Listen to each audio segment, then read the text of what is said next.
नमस्कार बच्चों, आपने पाठ 1 पुनः नया निर्माण करो पढ़ा, कविता भी याद की। अब उससे संबंधित अभ्यास प्रश्न हम करेंगे। पाठ से मौखिक प्रश्न में दूसरा है, सोचिए और बताइए। क है, इस कविता में कवि ने किसे संबोधित किया है? यहाँ पे हम उत्तर लिखेंगे और पेंसिल ले लीजिएगा हाथ में। पेन से किताब में कार्य नहीं करना है। तो देश के भावी कर्णधारों को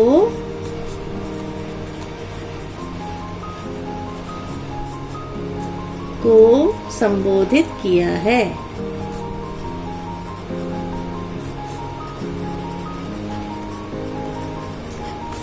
ख, आप अपने देश के लिए क्या करेंगे? हम क्या करेंगे? हम नया निर्माण करेंगे और देश की रक्षा करेंगे और साथ ही मौलिकता लाएंगे।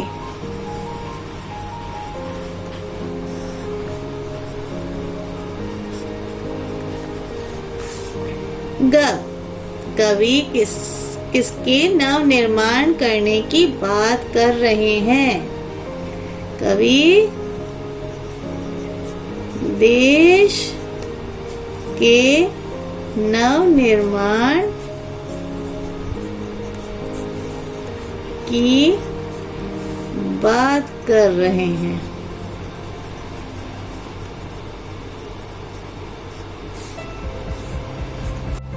कविता की पंक्तियां फिर से पढ़ेंगे। धरती माँ की आज हो रही नई सुनहरी काया है, नूतन मंगलमयी ध्वनियों से गुंजित जग उद्यान करो। उठो धरा के अमर सपूतों, पुनः नया निर्माण करो। अब हम करेंगे पुस्तक में ही अति लघु प्रश्न, लेकिन ये आपको पुस्तिका में करने हैं। इस कविता के कवि कौन है? जी हाँ, श्री द्वारिका प्रसाद माहेश्वरी जी।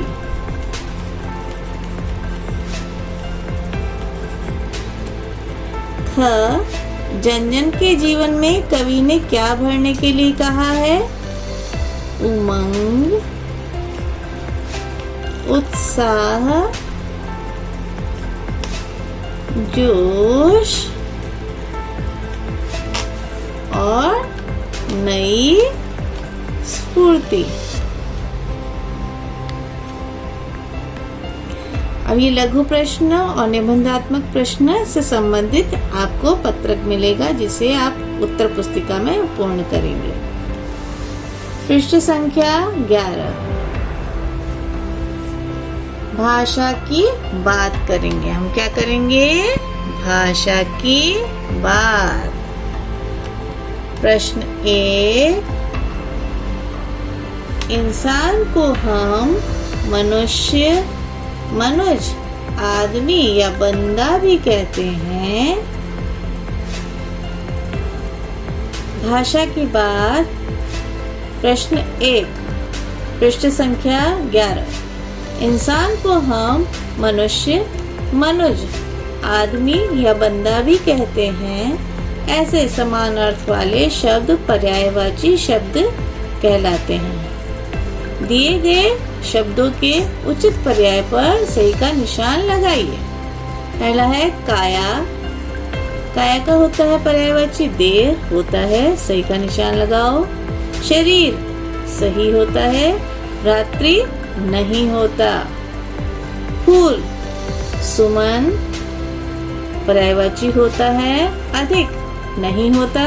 कुसुम पर्यायवाची शब्द होता है, सही का निशान लगाएंगे। भूमि, आसमान बिल्कुल नहीं होता। धरा होता है, धरती होता है, इसलिए दोनों पे सही का निशान लगाइए। माँ, माँ हमारी जननी होती है, हमारी माता होती है, लेकिन विटप क्या होता है? पेड़। उद्यान, बाघ पर्यायवाची शब्द सही है। आकाश गलत है। बगीचा सही है। ऐसे सही का निशान लगाएंगे। दूसरा प्रश्न है, किसी प्राणी, वस्तु, स्थान एवं भाव के नाम को संज्ञा कहते हैं। आप ये पढ़ते आए हैं। संज्ञा के 3 भेद होते हैं। व्यक्तिवाचक संज्ञा, विशेष नाम का बोध, जैसे राम, सीता आदि। आपका नाम भी उसी में होता है। जातिवाचक संज्ञा, जाति का बोध कराते हैं, जैसे लड़का, लड़की आदि। तथा भाववाचक संज्ञा, भाव का बोध कराते हैं। भाव वो होते हैं जिसे हम महसूस कर सकते हैं, हम देख नहीं सकते, जैसे खुशी, दोस्ती आदि। यहाँ पे इस नीचे एक बॉक्स सा बना हुआ है, उसमें कुछ शब्द दिए गए हैं। उसके संज्ञा को छांटकर उचित भेद के सामने उसे लिखना है। अशोक नाम है ना, ये किसमें आएगा? व्यक्तिवाचक संज्ञा में। लिखिए आप भी। संतान, संतान होता है जातिवाचक संज्ञा। नेक्स्ट है देश, जैसे हमारा भारत देश, लेकिन हम देश कह रहे हैं तो ये क्या होगा? जातिवाचक संज्ञा। हमने भारत नहीं कहा है। मानवता, मानवता को हम देख नहीं सकते, हमारे मन में होती है दूसरों के प्रति मानवता की भावना, इसलिए भाववाचक संज्ञा है। प्रसन्नता, भाववाचक संज्ञा।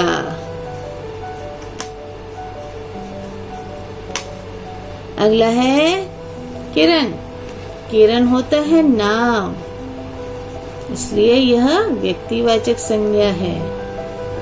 अगला है फूल, फूल में हमने किसी फूल के नाम को नहीं कहा है, सभी फूल इसमें आ गए, है ना। मुस्कुराहट, यहाँ पे यह भाववाचक संज्ञा है।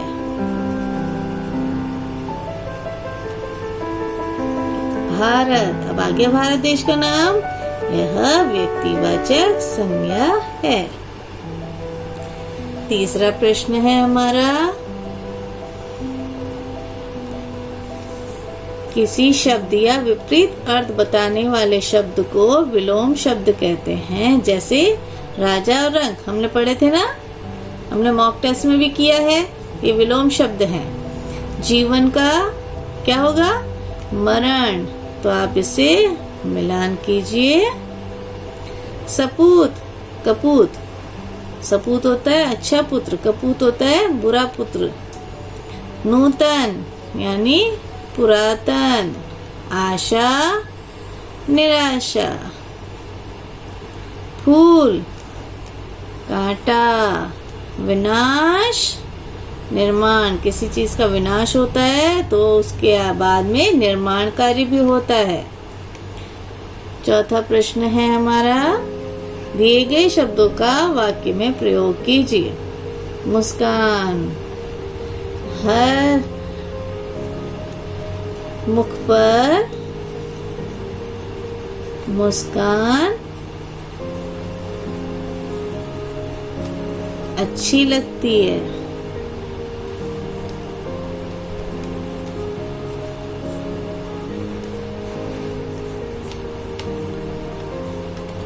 अगला है निर्माण। हमारे विद्यालय में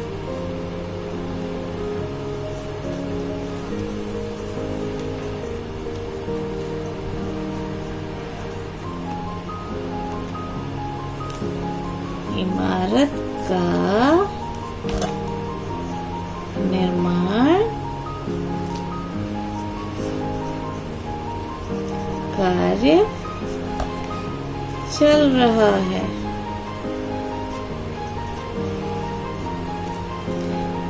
परियोजना कार्य, परियोजना कार्य में ये प्रश्न आप अपने आप करेंगे। अगर आपको मौका मिले तो आप किस में और क्या क्या बदलाव लाएंगे, देश में आप क्या बदलाव चाहते हैं, ये आप कितने पॉइंट में करेंगे? 4 पॉइंट में, ठीक है। अगला है हमारा प्यारा देश। यह अनुच्छेद हम बाद में करेंगे, अभी नहीं, लेकिन देश के बारे में बहुत कुछ जानते हैं और हमारा देश भारत देश कितना प्यारा है। महान देशभक्तों और क्रांतिकारियों का एक कोलाज तैयार कीजिए। ये आप अपनी पुस्तिका में ही 5 या 7 क्रांतिकारियों के चित्र लेकर उसको अच्छे से सजाकर बनाएंगे। ठीक है, धन्यवाद। अगला है लघु प्रश्न।